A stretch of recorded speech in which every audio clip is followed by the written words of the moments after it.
Mes chers compatriotes, le processus électoral relatif à la 8e législature de notre pays vient de s'achever. Il aura été l'aboutissement d'une réforme majeure, difficile, à la fois souhaitée et redoutée, la réforme du système partisan. Cette réforme est aux autres quant à l'importance de l'impact du système partisan sur la qualité de la gouvernance du pays. Elle était redoutée parce que, inévitablement, elle remettrait en cause les acquis des acteurs d'un multipartisme débridé que nous avons cultivé depuis bientôt 30 ans et qui est la cause principale d'une mauvaise gouvernance, source de notre sous-développement. C'était donc en soi une réforme risquée. Fallait-il l'engager au risque de générer toute controverse? Fallait-il au contraire y renoncer, la renvoyer sinon à plus tard, du moins aux calendes grecques, alors que l'impérieuse nécessité d'accélération du développement socio-économique de notre pays en dépend aussi? Mes chers compatriotes, depuis 3 ans, convaincus que nous ne pouvions continuer à nous satisfaire de notre situation critique à bien des égards, je vous ai invité à l'effort et vous ai engagé sur la voie de réformes indispensables à notre développement.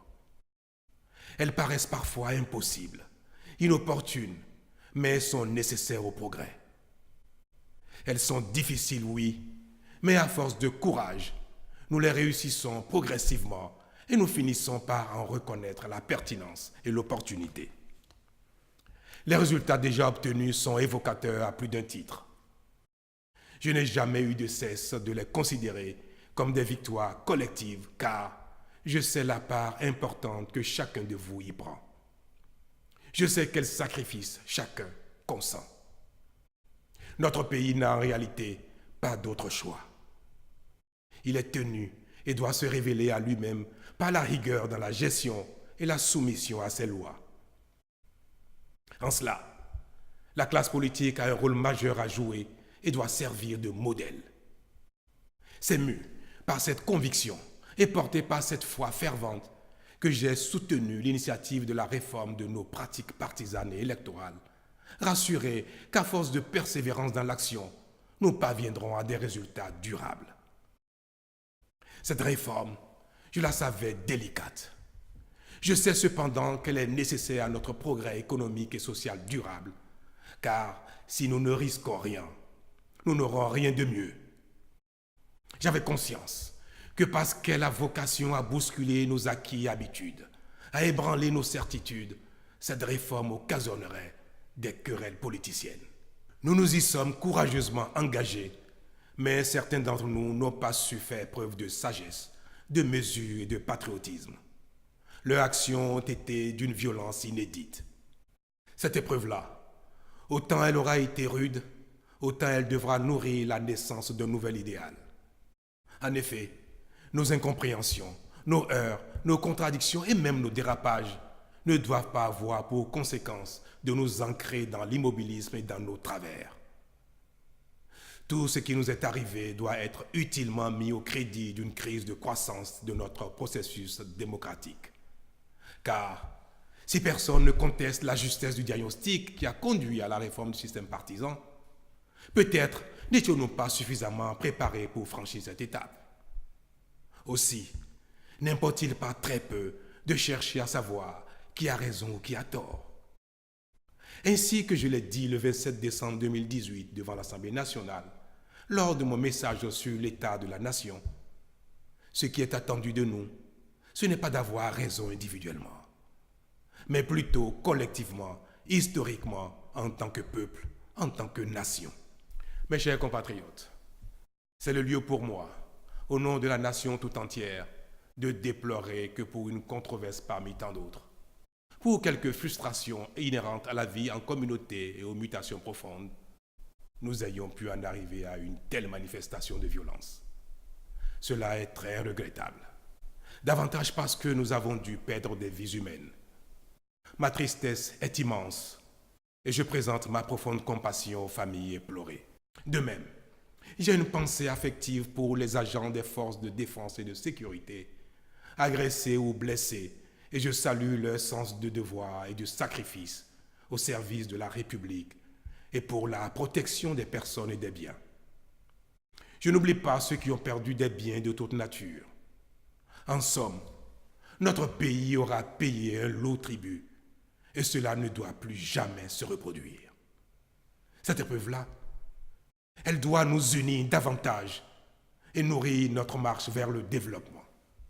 C'est pourquoi je remercie chaleureusement tous ceux qui, individuellement ou collectivement, ont œuvré au retour de la paix. C'est aussi là la preuve que nous sommes un grand peuple, le peuple du Bénin, capable de surmonter nos difficultés. Ainsi sommes-nous restés unis face au drame survenu le 1er mai dernier dans le parc de la Pandjari, avec la mort d'un de nos compatriotes et l'enlèvement de 2 touristes français, libérés plus tard sur le territoire voisin du Burkina Faso, au sacrifice de 2 officiers français. Notre indignation collective est profonde. Elle n'est ni de l'opposition ni de la mouvance. Elle n'a pas de religion et n'est d'aucune région. Elle est simplement celle du Bénin tout entier. Je veux ici, au nom de tous, rendre un vibrant hommage à notre compatriote assassiné, aux soldats français tués et saluer la libération des 2 touristes. Je veux surtout vous rassurer qu'en attendant les résultats des enquêtes, mon gouvernement a promptement pris la mesure de la situation. C'est pourquoi, bien que le parc soit déjà aux normes internationales grâce au savoir-faire de notre partenaire African Park, nous avons décidé de renforcer davantage le dispositif de sécurité, aussi bien en effectifs qu'en moyens logistiques ultramodernes. Ceux-ci seront mis en place à très court terme. Mes chers compatriotes, des difficultés, il y en aura sans doute encore sur notre parcours pour rythmer notre quête légitime de progrès et éprouver notre détermination à y parvenir. Mais comme à chaque fois, nous saurons puiser en nous les ressources pour être à la hauteur des attentes. À ce propos, je voudrais inviter le nouveau Parlement qui vient de se doter de son bureau à se mettre résolument au service du Bénin entier. Je l'invite à jouer son rôle avec panache pour démentir les suspicions légitimes qui ont pu naître à son égard et apaiser les craintes qu'il suscite. Il doit, au nom du peuple, voter des lois qui renforcent la démocratie et soutiennent le développement socio-économique, procéder au contrôle méthodique et rigoureux de l'action du gouvernement pour l'amener à faire mieux et toujours plus au service de l'État et des populations. Je l'invite tout particulièrement à rassurer l'opposition politique en procédant à la relecture responsable de la charte des partis et du code électoral pour les actualiser en tenant compte des réalités de l'évolution de notre pays. Il devra en être autant pour la loi portant statut de l'opposition afin de lui créer les conditions les meilleures pour sa libre expression, l'accomplissement de son rôle démocratique dans les formes indiquées et en définitive pour sa contribution au développement économique et social de notre pays. Conscient que nul ne devra manquer au chantier de construction de notre pays, j'inviterai très prochainement toute la classe politique pour des échanges directs, francs et constructifs au profit de notre bien commun, le Bénin. D'ores et déjà, je veux ici vous redire, chers compatriotes, ma détermination à bâtir avec vous notre société dans laquelle la démocratie sera plus que jamais un réel instrument de développement socio-économique, où chacun est libre de ses opinions, mais responsable de ses actes, et où les lois sont les mêmes pour tous. Une société de plus en plus moderne, où chacun, au service de la communauté, dans la sphère d'action qui est la sienne, n'a qu'une seule obsession, faire grandir le Bénin chaque jour un peu plus. Vive le Bénin, je vous remercie.